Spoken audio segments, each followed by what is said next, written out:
Hi, இப்போ நான் இந்த ஆரி ஒர்க் ப்ளவுஸ் தான் உங்களுக்கு கட் பண்ணி காமிக்க போகிறேன். ஓகேவா? இதில் வந்து எனக்கு எந்த ஆல்ட்ரேஷனுமே இல்லை. ஏன்னா நான் வரைஞ்சி கொடுத்து எனக்கு வேணுன்ற இடத்துல டிசைன் போட்டு எடுத்தனால எனக்கு பிரச்சனை இல்லை. ரெடிமேட் ஆரி ஒர்க் ப்ளவுஸாக இருந்தால் நீங்கள் நெக்கு வித்தை பார்க்கணும். ஃபஸ்ட்டு இங்கே இருக்க ஸ்பேஸ் பார்க்கணும். அடுத்து இங்கேக்கும் உங்களுக்கு வந்து இடிக்குதாங்கிறத பார்க்கணும். ஒரு சில இடத்துல இது வந்து கொஞ்சம் மேலே தூக்கி போட்டுட்டாங்க அப்படின்னா என்ன ஆகும்னா, உங்களோட ஆர்ம் ஹோல் வளைவும் இந்த இடத்துல இருக்க இந்த ஷோல்டர் இருக்குல்ல அதுவும் டச் ஆகும். அதை பார்த்துக்கணும் இடிக்குதான்னு. இல்லாட்டி அதுக்கு ஏதாவது ஆல்ட்ரேஷன் வழி பார்த்து தான் நீங்கள் ஃப்ரண்ட்டை கட் பண்ணுறதா ஃபஸ்ட்டு, இல்லை இதை கட் பண்ணுறதா. இதில் உங்களுக்கு சைடில் இருக்க இடம் இருக்குமா, இந்த இடம் இருக்குமா, இந்த இடத்துல அந்த இது ஒட்டு போகிற மாதிரியோ இடிச்சிச்சுன்னா அதுக்கு ஏதாவது வழியோ இங்கிட்டு போகிற மாதிரி பார்த்துக்கணும். இப்படி எதுவும் இந்த இடத்துல எதுவும் ஓப்பன் வராமல், அதே மாதிரி இங்கேக்கும் ஷோல்டரில் எதுவும் கட் வராமல் பார்த்துக்கணும். அதே மாதிரி இப்போ ஆரி ஒர்க் ப்ளவுஸுன்றனால இல்லை, எந்த ப்ளவுஸாக இருந்தாலும் நான் இப்படி வச்சு இப்படி கட் பண்ணுறோமா மடித்து வச்சு நீங்கள் என்ன பண்ணணும்னா எவ்வளோ தேவையோ வந்து திரும்பிடணும். ஓகேவா? கொஞ்சம் பெருசாக நான் கட் பண்ணிட்டு என்னோடய இஷ்டத்துக்கு கொஞ்சம் எனக்கு ஃப்ரீயாக இருக்கணும் கட் பண்ணன்னு நினைக்கக்கூடாது. ஏன்னா அப்போ தான் உங்களுக்கு என்ன ஆகும்னா, இங்கே இருக்க இந்த ஷோல்டரும் நான் முதல் சொன்னது போல் இந்த ஃப்ரண்ட்டு கொஞ்சம் மேலே ஏறி இருக்குன்னு வச்சுக்கோங்க, இந்த ஷோல்டர் இப்படி இடிக்கும். ஓகேவா? அதனால் கரெக்டாக உங்களுக்கு எவ்வளோ தேவையோ திருப்பிடணும். அதோட கொஞ்சம் தள்ளிக்கிறேன், கொஞ்சம் நான் வந்து ஃப்ரீயாக கட் பண்ண நினைக்கிறேன்னா உங்களுக்கு வந்து இதில் கட் வரும். ஓகேவா? எவ்வளோ தேவையோ அதோட திரும்பிக்கணும். நெக்ஸ்ட்டு இது ரைட்டு. ஓகேவா?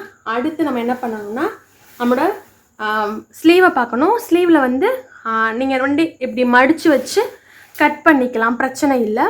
அது மாதிரி உங்களோட மெயின் கிளாத்தில் ஏதாவது ஒரு டிசைன் இருக்குது, பூலாம் இருக்குது அப்படின்னா அது முன்பக்கத்தை பார்த்து வேணால் ஃப்ரண்ட் எங்கே குடஞ்சி வெட்டிருக்கீங்களோ அதை பார்த்து டிசைன் பார்த்து வெட்டணும் கையை பொறுத்த வரைக்கும். ஓகேவா? இப்போ நம்ம எப்பயும் போல் ரெண்டாக துணியை மடிச்சுக்கிட்டோன்னா நமக்கு வந்து ஈஸியாக இருக்குமா. இப்போ நான் கிளாத்தை ரெண்டாக ஃபோல்ட் பண்ணுறேன். ஃபோல்டு பண்ணும்போது ஃபஸ்ட்டு இங்கே மடிப்பை தான் நான் ஃபஸ்ட்டு வச்சேன் வரைஞ்சேன். அதனால் மடிப்பை ஃபஸ்ட்டு வச்சுட்டு பிடிக்கிறேன்னா அப்படி பிடிச்சிட்டு இந்த இடம் இருக்குல்ல, இந்த ஸ்பேஸ் ரெண்டும் ஒன்றா இருக்கா, இங்கே தொட்டு பார்த்தோன்னா தெரியும். ஓகேவா? பின்னாடி இருக்க பாசி எதுவும் நம்ம மாற்றி மடிச்சிட்டோமான்னு கரெக்டாக அப்படி பிடிச்சிட்டு இங்கேக்கும் பார்த்துட்டு சென்டரில் கரெக்டாக மடிச்சுட்டு நம்ம பண்ணணும். ஓகேவா? அடுத்து நம்ம என்ன பண்ணணும்னா நெக்ஸ்ட்டு நம்மளோட இதை வைக்கிறேன்னா பேக் பீஸை வைக்கிறேன்னா கரெக்டாக நெக்கோட வித்தும் நெக்குமே மார்க் பண்ணியிருக்கேன். என்னோடய பீடு வந்து இங்கேருந்து ஸ்டார்ட் ஆகணும், மேலே 1/2 இன்ச்சு போக. அதை வச்சு கணக்கு பண்ணிக்கிறேன். இங்கேயும் இந்த இடமும் நான் பார்க்கணும். ஓகேவா? பார்த்துட்டு இங்கே ஓகேவா? இதில் எனக்கு ஓகேவா இருக்கா? அடுத்து இப்படி பிடிச்சிட்டு சுற்றிலும் கொஞ்சம் கேப் விட்டு நான் கட் பண்ண போகிறேன். ஒரு 1/4 இன்ச்சு இப்படி கேப் விட்டு கட் பண்ண போகிறேன். ஓகேவா? ரொம்ப இல்லை, 1/4 இன்ச்சு மட்டும். மேலே ஒரு எங்கேயுமே எனக்கு இடிக்காதுன்னு எனக்கு தெரியும். நான் ஆல்ரெடி 2-3 தடவை வச்சு பார்த்துட்டேன். நான் தான் வரைஞ்சி கொடுத்தேன், லைனிங் கட் பண்ணி கொடுத்து அதை வச்சு தான் வரைஞ்சோம். அதனால் எங்கேயும் பிரச்சனை இருக்காதுன்னு தெரிஞ்சனால நான் கட் பண்ணுறேன். ஓகேவா? அதனால் பார்த்து பண்ணணும். கொஞ்சம் நான் பெருசாக கட் பண்ணிட்டாலும் நாங்கள் கரெக்டாக தைக்கும்போது எல்லா பக்கமும் துணி எக்ஸ்ட்ரா இருக்கும், நான் பண்ணிக்கலாம். நான் இங்கே என்ன பண்ணியிருக்கேன்னு தெரியுதா? இங்கே கொஞ்சம் கேப் விட்டுருக்கேன். என்ன தெரியுதா? பீட்ஸ்லேருந்து இவ்வளோக்கு கேப் விட்டுருக்கேன். அது மாதிரி கீழேயும் பாருங்களேன், நான் ஃபஸ்ட்டு மார்க் பண்ணும்போது கீழே கொஞ்சம் ஸ்பேஸ் கொடுத்துட்டேன். இந்த மாதிரி துணி நம்ம நூலாக வரும், அப்போ கொஞ்சம் ஸ்பேஸ் இருந்தால் நம்ம கட் பண்ணும்போது ஈஸியாக இருக்கும். அதனால் நெக்ஸ்ட்டு எப்போவுமே பேக் பீஸை முடிச்சுட்டு நம்மளோட ஸ்லீவை வெட்டுவோம். இங்கே ஆரி ஒர்க் ப்ளவுஸுனால ஃப்ரண்ட்டை வந்து நம்ம பார்க்க போகிறோம். இப்போது இப்படி வச்சுட்டு ஃப்ரண்ட்டை பார்க்குறேன். ஃப்ரண்ட்டில் இங்கே எதுவும் இடிக்கக்கூடாது. இந்த இருக்கா, இப்படி வச்சுட்டு இங்கேயும் பாருங்கள் நம்ம நெக்கு விற்றுக்கிட்ட ஒரு கட் கொடுத்துருக்கேன். இந்த கட் கரெக்டாக எனக்குள்ளே இருக்கணும், மேலே 1/2 இன்ச்சு போயிடணும். இங்கே அதே மாதிரி இங்கேயும் கொக்கி பிடி மடித்து தைக்க வேணுமா ஸ்பேஸு, அதுக்கு இவ்வளோ போயிடும். கரெக்டாக இங்கே வந்து நிற்கிது. ஓகேவா? எனக்கு கீழே கை வந்து சின்ன கை தான், எனக்கு நிறைய ஸ்பேஸ் இருக்குது. அதனால் ரொம்ப அப்படி பார்த்து இல்லாமல் எனக்கு கொஞ்சம் லிபரலாக கொஞ்சம் நம்ம கட் பண்ணிக்கலாம். ஓகேவா? என்ன பண்ணுறேன், நான் என்னமே துணின்ட்டு நிறையா இருக்கனால கொஞ்சம் ஸ்பேஸ் கொடுத்து தான் கட் பண்ணுறேன்.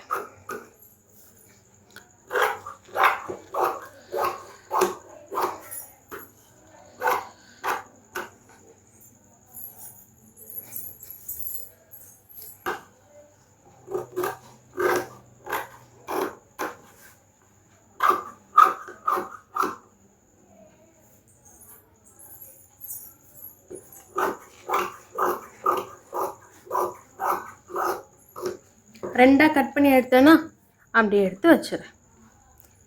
அடுத்து எப்போவுமே நெக்கை மட்டும் லைனிங்லேயும் மெயின் கிளாத்லேயும் கட் பண்ண வேண்டாம். அடுத்து இங்கே வரும்போது இங்கேயும் பாருங்களேன், நான் அப்படியே 1/2 இன்ச் தான் தைப்பேன்னு சொல்லி 1/2 இன்ச் கொடுக்கல. இங்கேயுமே எக்ஸ்ட்ரா இவ்வளோ துணி கொடுத்து தான் நான் வரைஞ்சி கொடுத்துருக்கேன்.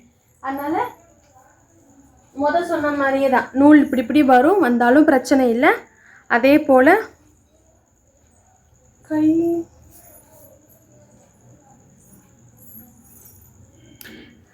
ஆரி ஒர்க்குக்கு ஃபிக்ஸ் பண்ணவோ உங்களுக்கு நல்லா ஈஸியாக இருக்கும். ஓகேவா? அதனால் கொஞ்சம் ஸ்பேஸ் விட்டுக்கோங்க துணி நிறையா இருக்குன்ற பட்சத்தில். இங்கே என்ன பண்ணணும்னா ஆரி ஒர்க் ப்ளவுஸை பொறுத்த வரைக்கும் இந்த இடம் இருக்குல்ல, இது வந்து நம்ம வரைஞ்சி கொடுத்து நம்ம கரெக்டாக கஸ்டமைஸ் பண்ணோன்னா பிரச்சனை வராது. ரெடிமேட் ப்ளவுஸ்க்கு போகிறீங்கன்னா இந்த இடம் கொஞ்சம் கூட வரலாம், கம்மியாக வரலாம். அதனால் என்ன பண்ணணும், ஃபஸ்ட்டேனா ஸ்டிச் பண்ணுறதுக்கும் இது ரொம்பவே ஹெல்ப்ஃபுல்லாக இருக்கும். இதை ஃபஸ்ட்டு கரெக்டாக சென்டரை மடிச்சுட்டு இந்த இடத்துல ஒரு நாச் கொடுத்துக்கோங்க. ஓகேவா? அதே மாதிரி இங்கேக்கும் இது ரெண்டும் கரெக்டாக மேட்சாக இருக்கா, 2 பக்கமே மேட்சாக இருக்குது பார்த்துட்டு இதையும் இப்படி கரெக்டாக சென்டரில் பிடிச்சிட்டு ஒரு நாச் கொடுத்துக்கோங்க. ஓகேவா? அப்போ நம்ம வந்து இந்த மெயின் கிளாத்தோட நாச்சையும் இந்த இதோட நாச்சையும் மேட்ச் பண்ணி வச்சு நம்ம கட் பண்ணி எடுத்தோன்னா இந்த பக்கம் ஃப்ரண்ட்டாக இதுதான். ஓகேவா? இப்படி வச்சுட்டு இங்கே 1/2 இன்ச்சு கீழே தையலுக்கு போகணும். இது தைக்க போக மேலே ஒரு 1/2 இன்ச் எக்ஸ்ட்ரா கொடுத்தே கட் பண்ணிக்கிறேன். நான் வந்து பேக்கு ஃப்ரண்ட்டும் பண்ணோம்ல, அதே மாதிரியே இதை இருக்கிறத விட கொஞ்சம் துணி எக்ஸ்ட்ராவே கட் பண்ணிக்கோங்க.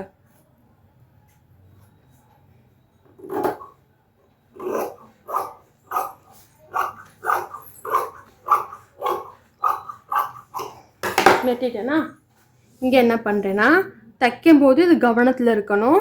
இந்த சென்டரை மேட்ச் பண்ணி வச்சுட்டு 1/2 இன்ச்சில் இங்கே ஒரு கட் இருக்குது, இங்கே ஒரு கட் இருக்குது. இதை ஃபாலோ பண்ணி தைச்சாலே உங்களுக்கு வந்து ஸ்லீவோட ஃபினிஷிங் நல்லாயிருக்கும். இல்லைன்னா என்ன ஆகுனா நீங்கள் இப்படி மடித்து தைக்கும்போது ஒரு பக்கம் டிசைன் கொஞ்சமாக இருக்கும், இன்னொரு பக்கம் இவ்வளோக்கு நிறையா வந்துடும். அதனால் அது பண்ணக்கூடாது. இந்த மாதிரி சென்டரை மேட்ச் பண்ணிட்டு பண்ணால் தான் சென்டருக்கு இந்த புட்டாவும் நமக்கு கிடைக்கும். வேறு ஏதோ டிசைன் இருந்தாலும் நமக்கு அது கரெக்டாக சென்டரில் கிடைக்கும். அதை மட்டும் பார்த்துக்கோங்க. அடுத்து மிச்சம் இருக்க துணியில் நான் பட்டியை கட் பண்ணி எடுத்துக்கிறேன்.